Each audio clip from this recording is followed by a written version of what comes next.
किसी नगर में राघव नाम का एक लड़का रहता था और वह ज्यादा पढ़ा लिखा भी नहीं था। उसके पिता एक किसान थे और वह भी अपने पिता के साथ खेत में काम करता था। वह बहुत साधारण सा लड़का था। जब भी उसके सामने कोई नया व्यक्ति आ जाता तो वह उससे बात तक नहीं कर पाता था। यहां तक कि जिन्हें वह जानता था, पहचानता था, उनसे भी बात करने में उसे बहुत झिझकता था। वह उनसे भी ठीक से बात नहीं कर पाता था। राघव किसी उद्देश्य के बिना दिन भर इधर उधर घूमता रहता था। उसे ना किसी काम में रुचि थी, ना ही कोई ऐसा सपना था जिसे पाने के लिए वह मेहनत करता। राघव के माता पिता उसकी इस स्थिति को देखकर चिंतित रहते थे। वे सोचते थे, इसका क्या होगा? यह अपने जीवन में कुछ कर पाएगा भी या नहीं? जब भी वह कहीं पर काम के लिए जाता तो लोग उसके इस सीधेपन का फायदा उठाते, उसे परेशान करते।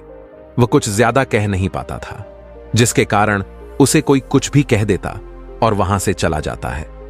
इन्हीं सब कारणों की वजह से उसका मन कहीं भी किसी भी काम में नहीं लगता। वह हर काम को कुछ ही दिनों में छोड़ दिया करता। उसके मन में बहुत कुछ चल रहा था। उसके मन में विचारों के तूफान उठ रहे थे।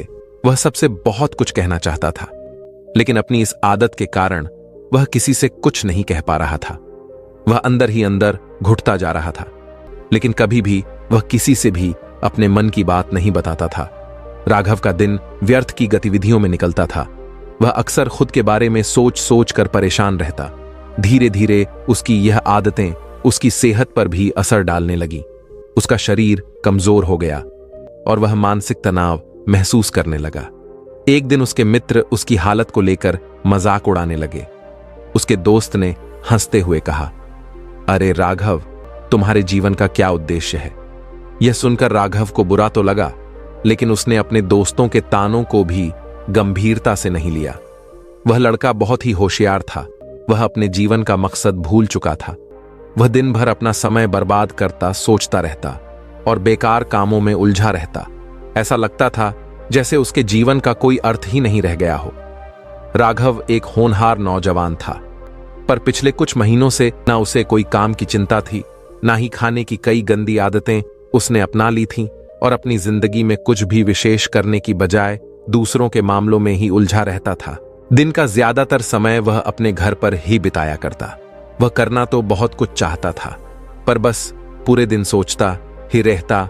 राघव के माता पिता, दोस्त और उसके परिवार के बड़े बूढ़े कई बार उसे समझाने की कोशिश करते। एक बार उसके पिता ने कहा कि राघव, खुद पर ध्यान दे। जो लोग मेहनत कर रहे हैं उनके पास खुद की जिंदगी संवारने का समय नहीं है। अगर तू भी खुद पर ध्यान देगा तो तेरी जिंदगी भी बेहतर हो सकती है। दूसरे के भरोसे मत बैठो कि कोई आके तुम्हारी मदद करेगा। और वह अपने बेटे को खरी खोटी सुनाने लगे। उन्होंने उसे इतना डांट दिया कि वह लड़का अत्यधिक क्रोधित हो गया और वहां से बिना कुछ कहे वहां से चला गया। शाम हो चुकी थी और अब तक उनका बेटा घर नहीं लौटा था। माता पिता दोनों बड़े ही चिंतित थे। वे अपने बेटे को वापस घर पर देखना चाहते थे, लेकिन राघव तो भागते भागते पहाड़ की चोटी पर जा पहुंचा था। वह वहां से नीचे की ओर झांक रहा था और ईश्वर से कह रहा था, हे भगवान, आपने मुझे ऐसा क्यों बनाया? लोग मेरा मजाक उड़ाते हैं, यहां तक कि वह मुझसे कुछ भी कहकर चले जाते हैं और मैं उनका जवाब नहीं दे पाता। ऐसा जीवन जीकर मुझे क्या मिलेगा? इसलिए मैं तेरे पास आ रहा हूं। इतना कहकर जैसे ही वह लड़का कूदने की तैयारी कर रहा था कि अचानक उसका पैर फिसल गया और वह एक ढलान से लुढ़कते हुए नीचे जा गिरा। उसका सिर चोटिल हो गया और उसके पैर में भी गहरी चोट आई। राघव दर्द से कराहते हुए वहीं जमीन पर बैठ गया। तभी उसने देखा कि सामने से एक महात्मा गुरु उसकी तरफ आ रहे थे। वे एक महात्मा थे जो जंगल में एकांत वास करते थे। महात्मा ने उसकी हालत देखी और उसे सहारा देकर उठाया। उन्होंने बड़े ही प्यार से उसकी चोट को देखा और कहा, बेटा, यह चोट तुम्हें कुछ सिखाने के लिए है। क्या तुम जानना चाहोगे?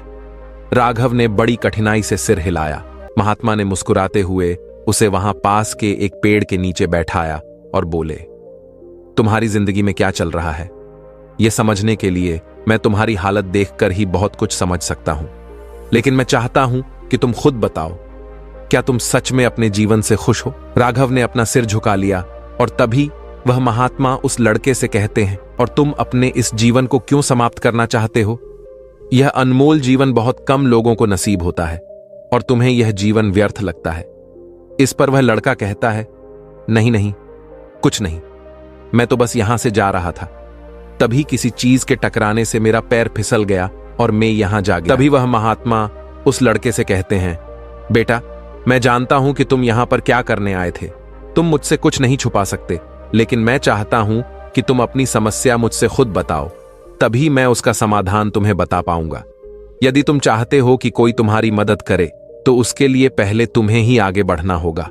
यदि तुम चाहते हो कि मैं तुम्हारी समस्या का समाधान करूं, तो तुम्हें मुझे अपनी समस्या बतानी होगी। उन महात्मा की यह बात सुनकर वह लड़का अपने दिल की बात कहने लगा। उसने अपनी आदतें, अपनी लापरवाही और अपने अंदर की बेचैनी सब कुछ बताया। महात्मा ने बड़ी गंभीरता से उसकी बातें सुनी। फिर उन्होंने कहा, बेटा, इस जंगल में आने का तुम्हारा मकसद आज पूरा हो गया है, पर याद रखना, असली बदलाव तब आएगा जब तुम खुद पर ध्यान देना शुरू करोगे। राघव कहने लगा कि है गुरुजी, मेरे जीवन में कोई उद्देश्य नहीं है। मैं हमेशा खाली बैठा रहता हूं, बस सोचता ही रहता हूं और मैं किसी से ज्यादा कुछ कह भी नहीं पाता और मुझे समझ में नहीं आता कि मैं क्या करूं। मेरे पास ना तो कोई सपना है और ना ही किसी चीज के लिए प्रेरणा। महात्मा ने कुछ देर तक राघव को ध्यान से देखा और फिर गहरी आवाज में बोले, पुत्र, खाली बैठना सबसे बड़ा अभिशाप है। तुम्हारा मन और शरीर दोनों ईश्वर की दी हुई अमूल्य देन है। महात्मा ने राघव को जमीन पर पड़ी एक सूखी लकड़ी उठाकर दी, जिसका बाहरी हिस्सा थोड़ा सड़ा हुआ और उबड़ खाबड़ था। लकड़ी पर धूल और गंदगी जमी थी और उसकी छाल झड़ रही थी। महात्मा ने लकड़ी को राघव के हाथ में रखते हुए कहा, देखो बेटा, ये लकड़ी यूं ही जंगल में पड़ी रही तो इसे ना कोई काम आएगा, ना इसे कोई महत्व देगा। इसका इस्तेमाल करने वाला कोई नहीं होगा, क्योंकि यह अभी किसी के काम की नहीं है। राघव ने हैरानी से उस लकड़ी को देखा, जो बिल्कुल साधारण लग रही थी। उसने सोचा कि आखिर महात्मा उसे यह लकड़ी क्यों दिखा रहे हैं और इसका उसकी जिंदगी से क्या संबंध हो सकता है। महात्मा ने उसकी उलझन को समझते हुए आगे कहा, अगर इस लकड़ी को तराशा जाए तो इसे नुकीला और मजबूत बनाया जा सकता है, या इसे एक ऐसा औजार बनाया जा सकता है जो लोगों के काम आए। यह लकड़ी अभी सिर्फ जंगल का एक टुकड़ा है। इसे देखकर कोई भी इसे फेंक सकता है, क्योंकि यह बेमतलब, बेकार और बिना किसी आकार की है। लेकिन जब इसे कोई कारीगर अपने हाथों से तराशता है, तो यह एक नई पहचान पाती है। इसके उबड़ खाबड़ किनारों को काटकर उसे नुकीला और सटीक आकार देने के बाद यह किसी भी चीज को चीरने या काटने में सक्षम हो जाती है। तब यह केवल एक बेकार लकड़ी का टुकड़ा नहीं रह जाती, बल्कि एक उपयोगी औजार बन जाती है, जिसे लोग महत्व से लेते हैं। राघव इस बात को ध्यान से सुन रहा था और अब उसे धीरे धीरे समझ में आने लगा कि महात्मा उसकी जिंदगी की तुलना इस लकड़ी से क्यों कर रहे थे। महात्मा ने देखा कि राघव के चेहरे पर अब गंभीरता के भाव आ रहे हैं। फिर उन्होंने अपनी बात को और गहराई से समझाने के लिए कहा, ठीक इसी तरह तुम्हारी जिंदगी भी इस बेढब लकड़ी की तरह है। तुम में काबिलियत है, तुम्हारे पास बुद्धि है, तुम मजबूत हो, लेकिन सिर्फ बाहरी तौर पर तुम्हारा जीवन अधूरा और असव हुआ है। तुम खुद पर ध्यान नहीं देते, ना ही अपने समय और सामर्थ्य को सही दिशा में लगाते हो। इसीलिए जैसे यह लकड़ी बेकार पड़ी थी, वैसे ही तुम्हारी जिंदगी भी बेमकसद हो गई है। उसे महसूस हुआ कि जैसे यह लकड़ी बिना आकार के सिर्फ एक जंगल का हिस्सा बनी रहती है, वैसे ही उसकी जिंदगी भी बिना किसी दिशा के बह रही थी। महात्मा ने कहा, यदि तुम इन्हें व्यर्थ में बर्बाद करोगे तो यह जीवन भी बर्बाद हो जाएगा। मैं तुम्हें सफलता के 10 नियम बताता हूं। यदि तुम इन्हें अपनाओगे तो तुम्हारा जीवन बदल सकता है। राघव ने अपना सिर झुकाया और महात्मा की बातों को ध्यान से सुनने के लिए तैयार हो गया। पहला नियम, एक सपनों को लक्ष्य में बदलो।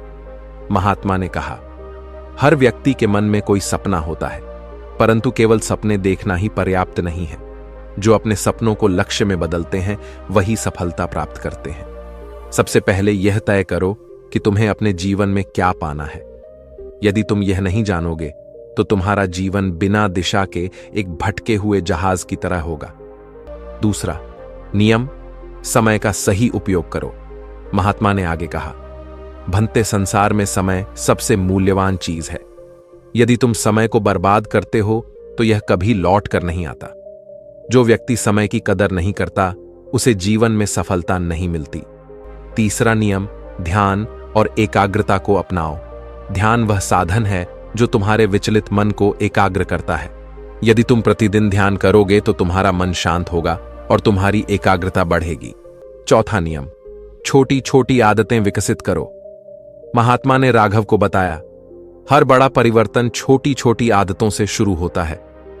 तुम हर दिन एक नई सकारात्मक आदत अपनाने की कोशिश करो, जैसे सुबह जल्दी उठना, पढ़ाई करना या व्यायाम करना। पांचवा नियम, स्वास्थ्य का ध्यान रखो। महात्मा ने गंभीरता से कहा, एक स्वस्थ शरीर में ही स्वस्थ मन का निवास होता है। यदि तुम अपने शरीर का ध्यान नहीं रखोगे तो तुम्हें सफलता प्राप्त करने में कठिनाई होगी। तुम व्यायाम करो, पौष्टिक आहार लो और अपनी दिनचर्या में संतुलन बनाए रखो। स्वास्थ्य ही सबसे बड़ी पूंजी है। नियम नंबर 6, सकारात्मक सोच रखो। महात्मा ने कहा, यदि तुम अपने जीवन में सकारात्मक सोच अपनाओगे तो तुम्हें हर स्थिति में अच्छा देखने की आदत हो जाएगी। तुम अपने विचारों को नियंत्रित करो, क्योंकि वही तुम्हारे कार्यों को प्रभावित करते हैं। नकारात्मक सोच सिर्फ बाधाएं खड़ी करती है। सातवां नियम, आत्म अनुशासन का पालन करो। आत्म अनुशासन के बिना तुम किसी भी लक्ष्य को प्राप्त नहीं कर सकते।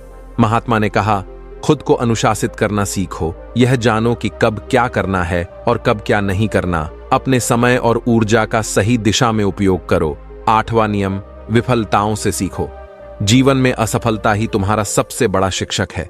तुम असफलताओं को अपने अनुभव की तरह देखो और उनसे सीखो।